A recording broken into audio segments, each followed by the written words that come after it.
या देशाचे माजी राष्ट्रपती सर्वपल्ली राधाकृष्णन यांचा त्यांचा जन्मदिवस आपल्या देशामध्ये शिक्षक दिन म्हणून साजरा केला जातो।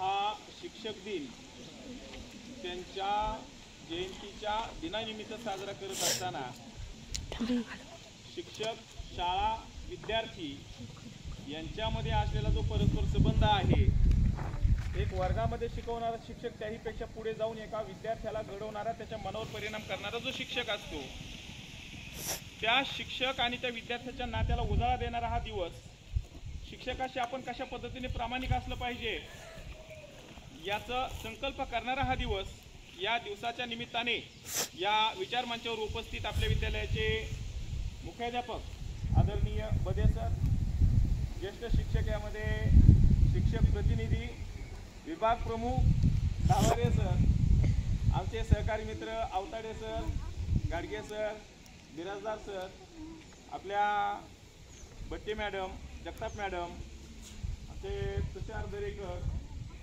आजच्या निमित्ताने जे तुमच्या समोर आज ज्यांना एक शिक्षक म्हणून काम केलेलं आहे, असे इयत्ता 10वीचे सर्व विद्यार्थी प्लस शिक्षक असणारे सर्व विद्यार्थी शिक्षक, आजचा दिवस साजरा करत असताना यांची जी तयारी होती ती मागील जवळजवळ 8 ते 10 दिवसापासून त्यांना आम्ही नाही सांगितलं की तुम्हाला अशी तयारी करायची म्हणून।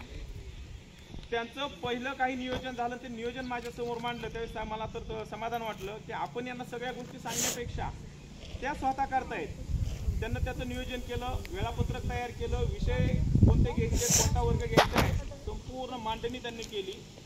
त्यांना जे सांगितलं त्यावर त्यांना सांगितले सगळं काय करा, कागदावर घ्या, जी गोष्ट कागदावर असते त्याचं रेकॉर्ड बनलं जातं, ते रेकॉर्ड आपल्याकडे असणं गरजेचं असतं। नाही तर आपण सगळ्या काही गोष्टी केल्या, आपण आपल्याकडे त्याचा कागदच नाही, आपण 4 दिवसामध्ये सगळं विसरून गेलेलो असतो। त्यांना ते वेळापत्रक वगैरे सगळं काय तयार केलेलं आहे आणि त्याप्रमाणे तासांचं नियोजन करून त्याच्यामध्ये त्यांनी एकमताने वर्गामध्ये प्रथमेश जगताप याची मुख्याध्यापक म्हणून, तो त्या दिवशी नव्हता, त्या दिवशी त्यांना निवड केली, म्हणजे त्याला असं म्हणावं नाही लागलं की मला मुख्याध्यापक करा म्हणून।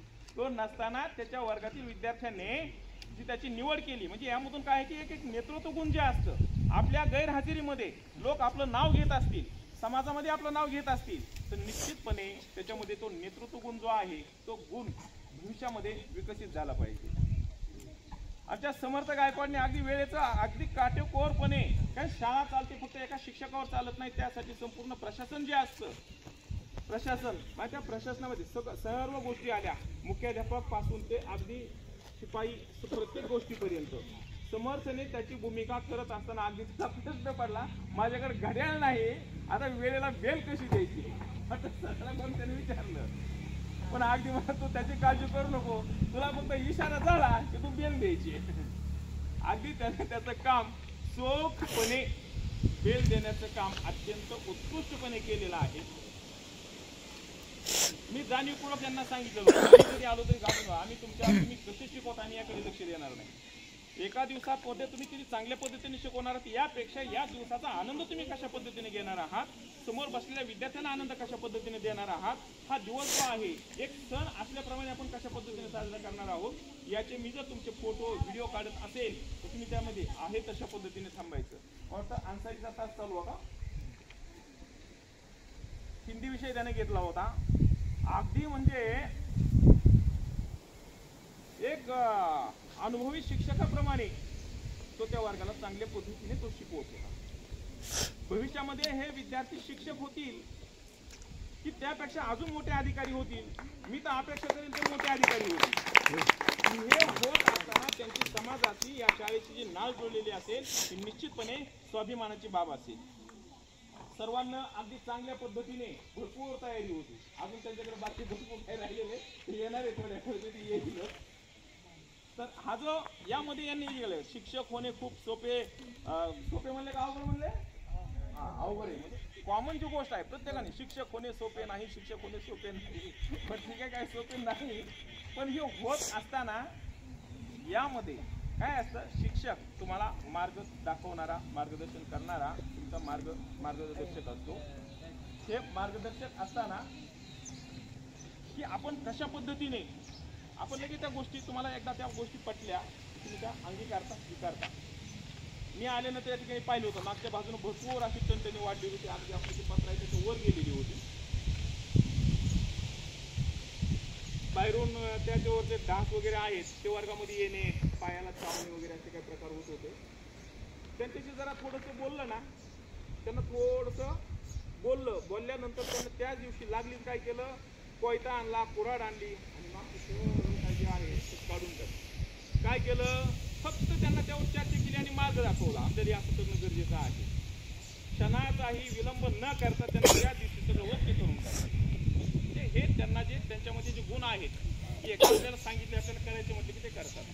बघा, शिक्षक आणि इतरचे काही घडवण्यामध्ये एखादा कारागीर असेल, त्याला एखादी वस्तू बनवायची असेल तर ती वस्तू त्याला बनवणे एकदा ते कौशल्य प्राप्त झाले की त्याला ती सोपी गोष्ट असते. पण शिक्षकांना मात्र तुम्हाला घडवणे, प्रत्येक आलेला मुलगा म्हणजे एक वेगळा नमुना असतो.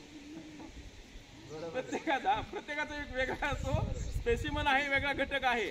आणि अशा प्रत्येकामधले जे कौशल्य आहेत ते कौशल्य ओळखणे, त्या कौशल्याची ओळख झाल्यानंतर त्याला घडवणे ही खरंच ही साधी सुधी बाब नाहीये.